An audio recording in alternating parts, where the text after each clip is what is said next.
warahmatullahi wabarakatuh. Alhamdulillahil qail. A'udzu billahi samil alimi minasyaitonir rajim. Alladzi khalaqal mauta wal hayata liyabluwakum ayyukum ahsanu amala. Allahumma shalli wa sallim wa barik ala hadan nabiyil karim sayyidina wa maulana Muhammadin wa ala alihi wa sahbil mujahidin at-tahirin amma ba'du. Yang saya muliakan Bapak Presiden Republik Indonesia Insinyur Haji Joko Widodo, yang mudah-mudahan Allah senantiasa jaga kesehatan beliau dan istiqomah dalam kebaikan dan kemaslahatan. Amin. Sahibul Bait, Ketua Umum PAN, saya biasa panggil beliau Pak Zulkifli.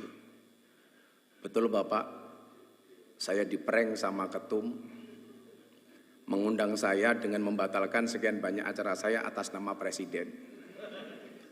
Tapi saya berhusnudon, ini bertanda amplopnya double Bapak. Dari PAN dan dari Presiden. Ketua Umum yang hadir hari ini, Bapak Erlangga. Setahun yang lalu Bapak Presiden, beliau satu mobil dengan saya.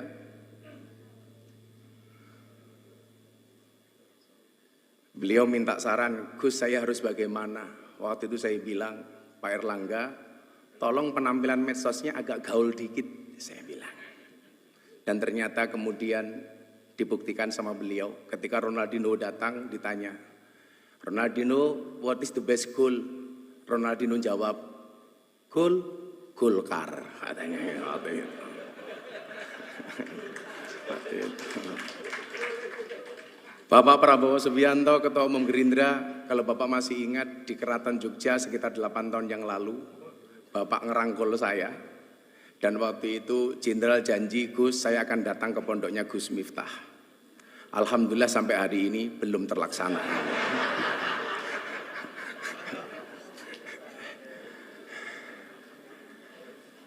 Ketua Umum PKB senior saya santri, dari saya kenal beliau dari Cak Imin, kemudian Gus Ami, sampai menjadi Gus Muhaimin. Panglima Santri Nasional, Bapak Mardiono, saya mohon maaf Pak, salah satu yang respon saya soal P3 terkait dengan tabarukan amplop kepada Kiai itu saya Pak. Mungkin karena respon saya itulah yang menghantarkan Pak Mardiono jadi ketua umum Pak. Serta para senior dan sahabat saya Pak Abdul Mukti, ini kebetulan Pak Presiden saya sama beliau sama-sama prof. Kalau Pak Mukti profesor, kebetulan saya provokator. Yang selalu memberikan kontra narasi terhadap pihak-pihak yang menyerang pemerintah tanpa data yang tepat. Contoh saya ingat betul ketika Bapak Presiden mencalonkan Bang Sigit Kabareskrim sebagai Kapolri waktu itu. Ini gimana? Mayoritas Muslim, kenapa Presiden mencalonkan Kapolri non-Islam? Tanpa diminta sama Presiden, waktu itu saya jawab, Polri itu lembaga Kamtibmas, bukan lembaga agama. Artinya siapapun yang mempunyai kualifikasi dan mendapatkan restu dari Presiden, layak dan berhak untuk menjadi Kapolri. Nah, yang salah itu adalah kalau Pak Sigit jadi ketua MUI. Lah itu salah itu. Makanya Pak Mukti terima kasih. Saya yakin Indonesia ini akan baik-baik saja bila NU dan Muhammadiyah bersama, insya Allah. Kebetulan Pak Presiden, dulu Pak Presiden jadi wali kota, saya tinggal di masjidnya orang Muhammadiyah. Waktu itu saya jadi James Bond, jaga masjid dan kebun. 4,5 tahun saya di masjidnya Muhammadiyah. Alhamdulillah nggak ada masalah Bapak. Masalahnya cuma satu. Gara-gara saya ikut Muhammadiyah, saya kurus, berat badan saya hanya 40 kilo.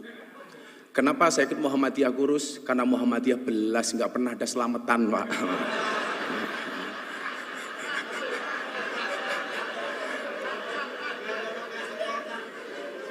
Akhirnya setelah saya kembali ke masjidnya orang NU, saya gemuk Pak. Waktu itu berat badan saya hampir 100 kilo.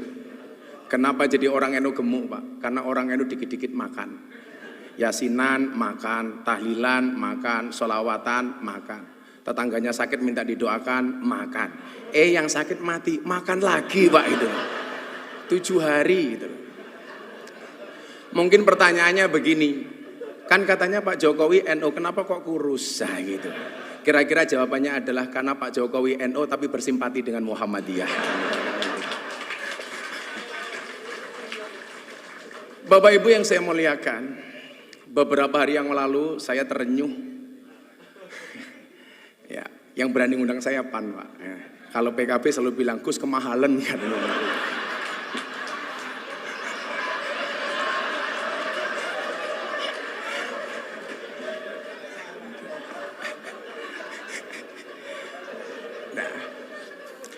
Beberapa hari yang lalu Bapak Ibu, saya menyaksikan presiden kita waktu itu, beliau dawuh berbicara tentang beberapa kelakuan yang kurang bijak yang dilakukan oleh para pegawai pajak, bea cukai, kepolisian dan lain sebagainya. Saat itu saya nonton beliau, hati saya terenyuh. Inilah yang kemudian kenapa Allah perintahkan kita untuk berpuasa. Tadi Prof. Mukti menyampaikan, bahasa Arabnya puasa dalam Al-Quran bisa kita lihat dalam surat Maryam ayat 26. Di situ Allah menyebut kalimat saum. Al-Baqarah 183 sampai 185 Allah menyebut dengan kalimat asyam. Yang bahasa Arab ini Bapak Presiden ini dijawakan. Makanya kalau Pak hari Senin Pak Jokowi kenapa nggak sarapan? Kenapa Pak mboten sarapan nembe siam? Ini bahasa Arab yang dijawakan. Banyak Pak, kursiyun itu kursi bahasa Arab menjadi kursi, mistorotun mistar, penggaris menjadi mistar. Tapi hebatnya orang Jawa, banyak orang Jawa yang namanya Arab, tapi nggak ada orang Arab yang namanya Jawa Pak. Orang Jawa namanya Miftah, orang Jawa namanya Muhaimin, orang Jawa namanya Pak Hatta, Pak Mukti. Tapi nggak ada Pak, orang Arab namanya Eko Patrio, itu nggak ada Pak, itu nggak ada.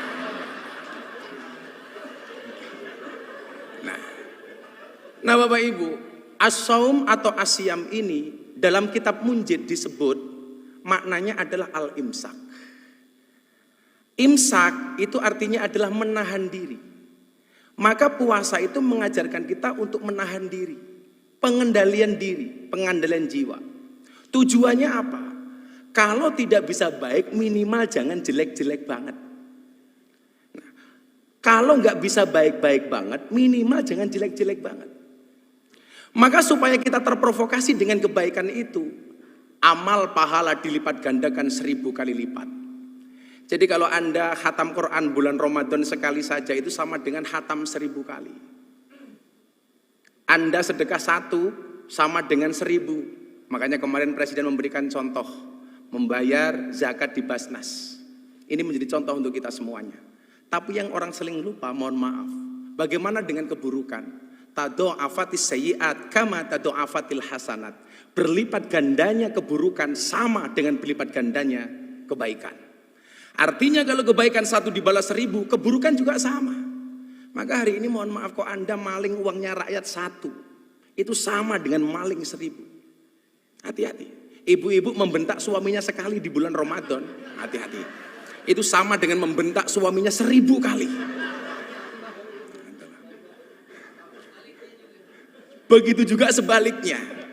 Makanya saya dulu sepakat ketika Bapak Presiden memberikan arahan di Rapimnas TNI Polri, Pak Prabowo, waktu itu beliau bilang, tolong WA grup para istri ini diawasi oleh suami. Jangan sampai suaminya aparatur negara, polisi, tentara, tapi istrinya terpapar dengan paham radikalisme. Ustadz-ustadz yang keras. Saya waktu itu bilang sama Mas Praktekno, Mas, dawuh Bapak Presiden bagus banget. WA grup para istri diawasi oleh suami. Pertanyaannya, emangnya suami berani? Gitu loh.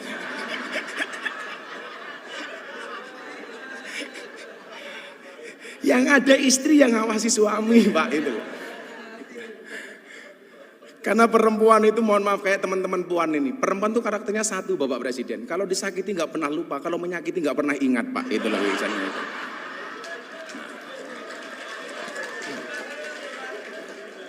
Ciri-cirinya biasanya jilbabnya putih Pak, gitu lah.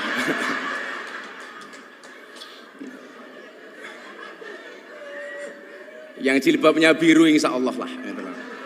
lebih parah gitu. Nah, maka kemudian supaya kita ini menjadi baik, Allah punya mekanisme. Yang bikin larang ini loh Cak Imin itu loh. Beda kalau yang undang PKB murah, dinyang gitu.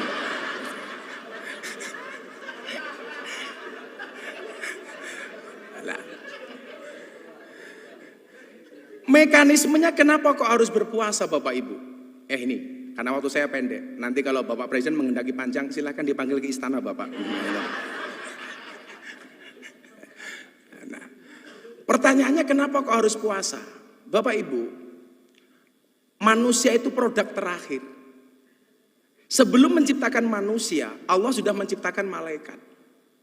Malaikat itu sifatnya Pak, bener terus gak pernah salah. Kenapa? Karena malaikat itu punya iman, tapi gak punya nafsu. Makanya kalau ibu-ibu pengen punya suami kok bener terus gampang Bu, nikahlah dengan malaikat. Apalagi Israel Bu, gak pernah salah Bu itu. Gak pernah salah. Bener terus Pak Prabowo itu kalau malaikat itu. Nah, setelah menciptakan malaikat, Allah menciptakan setan. Setan itu kebalikannya, dia punya nafsu tapi nggak punya iman. Makanya setan itu salah terus, nggak pernah benar. Setelah menciptakan setan dan malaikat, Allah menciptakan hewan. Hewan itu kalau dalam bahasa kitab kuning, yang tadi Pak Mukti bilang, itu tadi beliau bilang Pak Presiden, bedanya NU dan Muhammadiyah. Kalau NU Gus, kalau Muhammadiyah guys. Hai guys.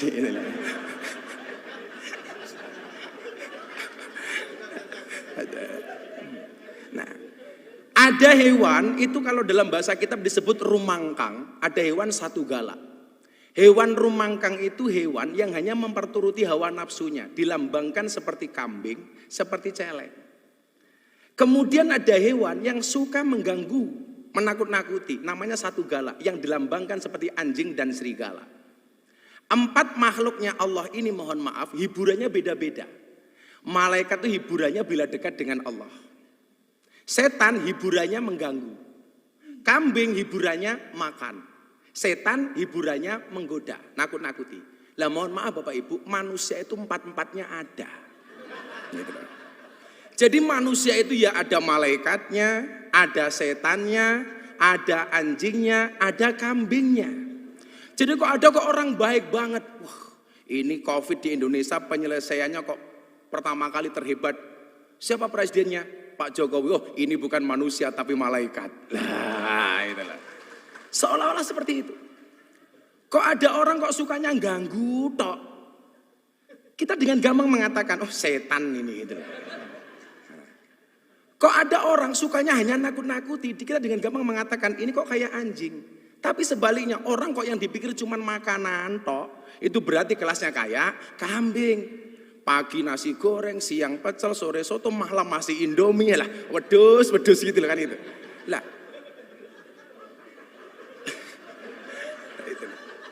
Lah mohon maaf Bapak Presiden. Orang itu kenapa berpuasa? Dipola seperti malaikat. Karena besok itu orang masuk surga itu sifatnya kayak malaikat. Malaikat itu nggak makan, nggak minum, nggak kumpul. Maka bulan Ramadan ini manusia dibuat seolah-olah seperti malaikat. Ada makanan nggak boleh makan, ada minuman nggak bisa minum, ada istri nggak boleh kumpul. Kenapa? Supaya kita mendekati sifat malaikat yang akhirnya pantas untuk masuk surga. Maka orang itu Pak kalau mau puasa pasti sakti. Kila makola, Ibu Presiden, Ibu Sujiatmi. Beliau rajin puasa, makanya sakti, punya anak presiden. Kebetulan anaknya juga rajin puasa seperti Bapak Presiden. Sehingga mohon maaf, jangankan manusia, hewan sekalipun kalau mau puasa itu sakti Pak. Contohnya ular Pak. Ular itu makan sekali puasa 1 bulan. Makanya dia dikasih senjata oleh Allah namanya bisa. Beda dengan kambing Pak. Kenapa dia mulutnya tidak sakti? Karena nggak pernah puasa Pak. Makan terus. Gitu. Makanya orang kan begitu dan kalau Pak Prabowo mungkin di hutan dulu ke zaman tentara sering melihat ular lah seperti itu. Nah sehingga kemudian apa? Kalau kita digigit kambing sama ular Pak, itu pasti lebih berbahaya digigit ular Pak. Digigit ular mati Pak, digigit kambing menglorot tok Pak itu loh, gak apa-apa ya. Itulah. Nah, maka kemudian apa? Disitulah kemudian Allah mengatakan ada salah satu da'awatin mustajabun. Ada 3 doa yang langsung dikabul oleh Allah. Yang pertama adalah da'watul madlum, doanya orang terzalimi. Terzalimi. Lah mungkin ya mohon maaf, orang yang doanya terzalimi itu mustajabah. Kenapa kok Indonesia makmur? Karena kita sering lihat Pak Jokowi itu sering dizalimi. Sering dibully Pak. Makanya kalau doa beliau mustajabah itu lumrah Pak itu loh. Gitu loh. Makanya kalau Cak Imin pengen doanya mustajabah ya siap-siap saya dolimi Cak Imin itu.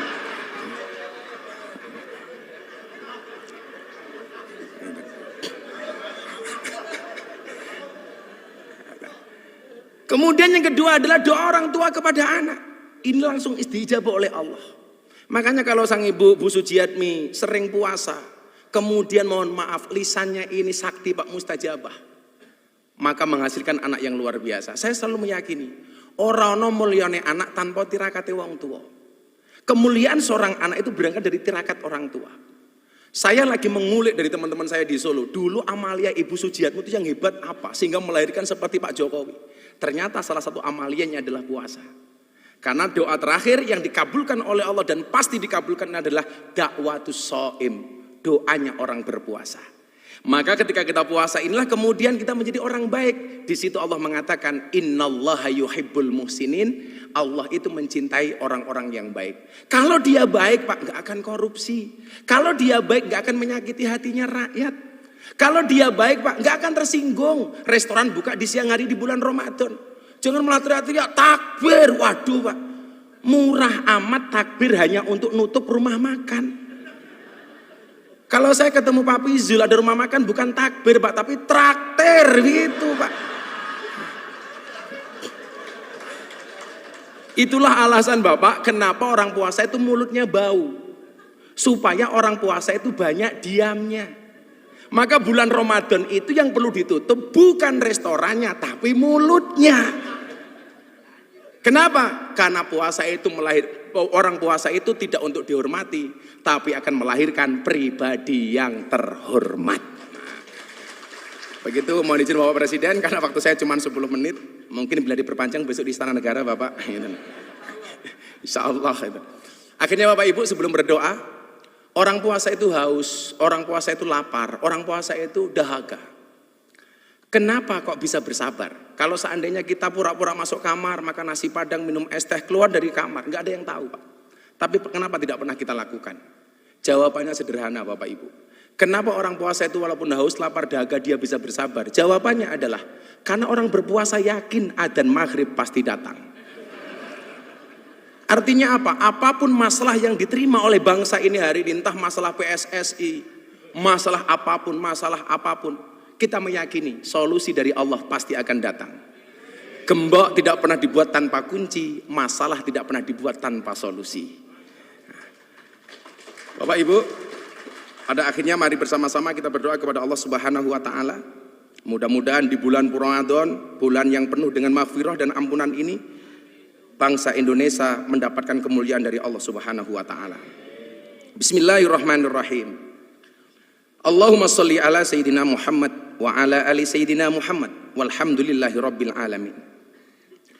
Allahumma ja'al biladana baldatan thayyibatan tardaha waj'al sya'bana sya'ban shalihan ta'ian li iradatika wahdi zu'ama'ana siratakal mustaqim wasahihum liwafai amanatihim wa ahdihim wusulan ilal intiqa li hayati sya'bana nahwa mustaqbilihimuz zahir. Ya Allah, jadikanlah negeri kami sebagai negeri yang maju yang Engkau ridhoi. Jadikanlah bangsa kami sebagai bangsa yang saleh dan taat pada kehendak-Mu. Berikanlah petunjuk jalan yang lurus untuk pemimpin-pemimpin kami. Berikanlah kemudahan bagi mereka untuk menunaikan tanggung jawab dan janjinya sebagai pemimpin untuk keberhasilan kehidupan bangsa kami menuju masa depan yang cerah dan menjanjikan. Ya Allah ya Tuhan kami, hindarkanlah kami dari malapetaka, bala dan bencana, kekejian dan kemungkaran, sengketa yang beraneka, kekejaman dan peperangan yang tampak dan tersembunyi dalam negeri kami khususnya Indonesia ya Allah, dan dalam negara kaum muslimin umumnya ya Allah. Sesungguhnya Engkau ya Allah Maha berkuasa atas segala sesuatu. Allahumma aftah lana abwabal khair wa abwabal barakah wa abwabal ni'mah wa abwabal rizqi wa abwabal quwwah wa abwabal sihah wa abwabal salamah wa abwabal afiyah wa abwabal jannah. Allahumma afina min kulli bala'id dunya wa adabil akhirah. Ya Allah ya Rabb, bukakanlah bagi kami pintu kebaikan, pintu keberkahan, pintu kenikmatan, pintu rizki, pintu kekuatan, pintu kesehatan, pintu keselamatan, pintu afiah dan pintu surga. Ya Allah, jauhkan kami dari semua ujian dunia dan siksa akhirat.